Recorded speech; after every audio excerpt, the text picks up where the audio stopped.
Why McDonald's left Russia. In January 1990, something once unimaginable happened in the heart of Moscow, near Pushkin Square.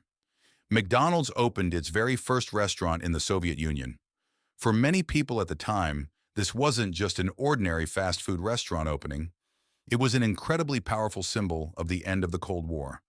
Clear proof that Western brands could finally enter a territory that had been closed off from the outside world for decades.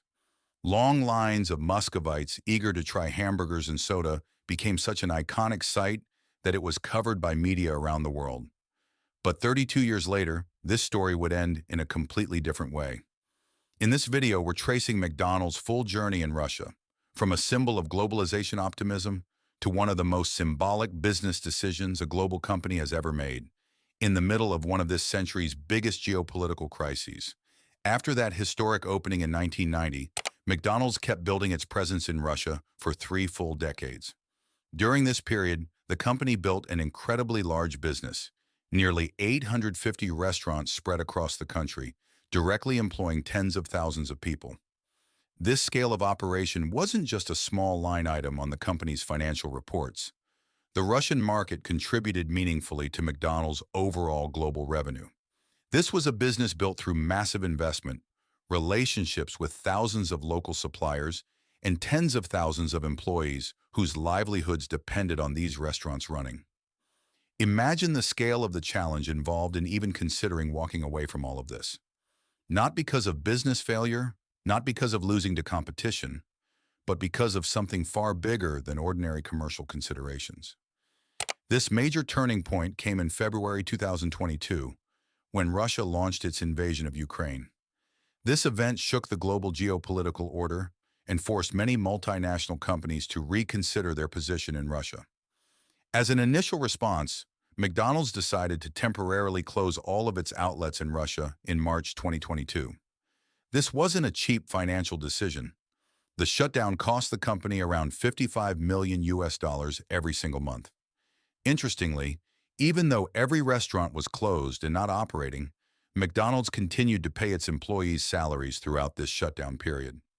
This is a fairly significant detail.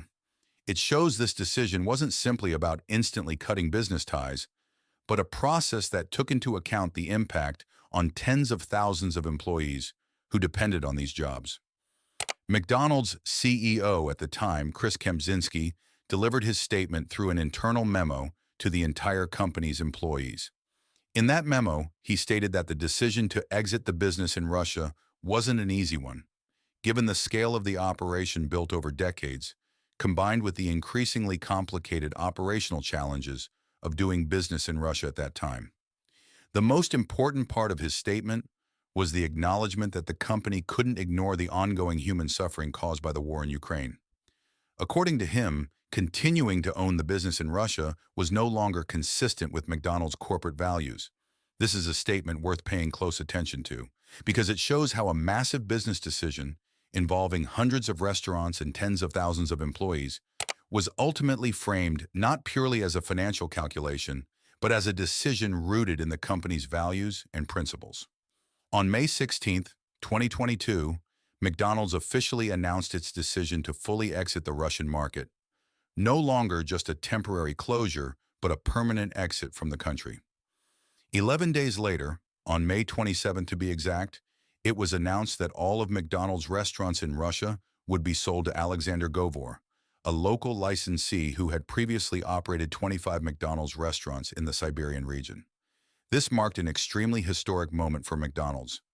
For the first time in the company's history, they did what would later become known as de-arching, completely removing their brand identity, including their iconic Golden Arches logo, entirely from a major market. This wasn't just selling off assets. It was a complete removal of brand identity from a country that had been one of their important markets for 3 decades. As part of this sale agreement, Govor agreed to retain roughly 62,000 McDonald's employees in Russia on equivalent working terms for at least the following 2 years. He even covered corporate staff salaries until the sale transaction was fully processed. This is a fairly important detail to understand. Even in an exit process this massive, There was a genuine effort to protect tens of thousands of jobs that depended on these restaurants running, regardless of who owned the brand. Financially, this decision carried fairly significant consequences for McDonald's. The company recorded a write-off of approximately 1.3 billion US dollars related to foreign currency translation losses from their Russian operations. This was the real financial price McDonald's had to pay for a decision they framed as being rooted in values and principle. In June 2022, the restaurants that had previously been McDonald's reopened under a new name, Vkusno I Tochka, which literally translates to tasty, period. A fairly simple name, but one that gets its message across immediately. Interestingly, even though the name changed entirely, many operational elements stayed the same. The restaurant layout, kitchen equipment, and most of the staff working there didn't change much at all. This created a fairly unique situation, a business that was physically and operationally almost identical to McDonald's, but with no McDonald's brand identity whatsoever. But there was one major limitation the new owners had to deal with. The most iconic menu items, like the Big Mac and the McFlurry, had to be dropped entirely. The reason is simple. McDonald's retained the trademark rights and specific recipes for these items. In their place, a new menu was introduced with a similar style, but under new names, like Grand as a replacement for the Big Mac, and Chicken Premier as an alternative to McDonald's previous signature chicken menu. A fairly similar story played out with Starbucks, though on a much smaller scale compared to McDonald's. Starbucks closed around 130 of its licensed cafes in Russia in response to the same geopolitical situation. Rights to the former Starbucks locations were later acquired by a consortium of Russian business interests, which included Timati, a Russian rapper known for having close ties to the Kremlin. This same pattern, a Western brand exiting then being replaced by a local operator who retains most of the physical business infrastructure, became a recurring theme among the various multinational companies that decided to leave Russia during this same period. For McDonald's, the decision to leave Russia wasn't just an ordinary business decision. It was a far bigger symbol, a marker of the end of an era of globalization optimism that their first Moscow restaurant had once represented back in 1990.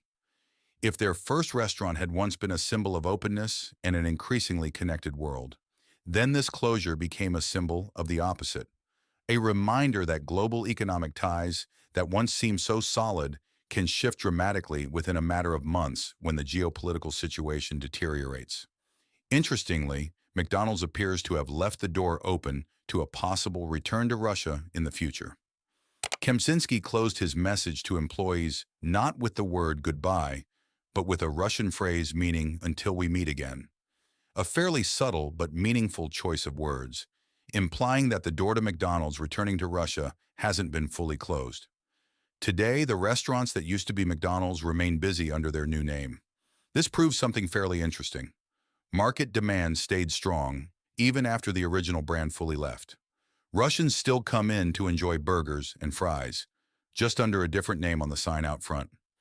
McDonald's story in Russia teaches us something important about how global business really works in the real world.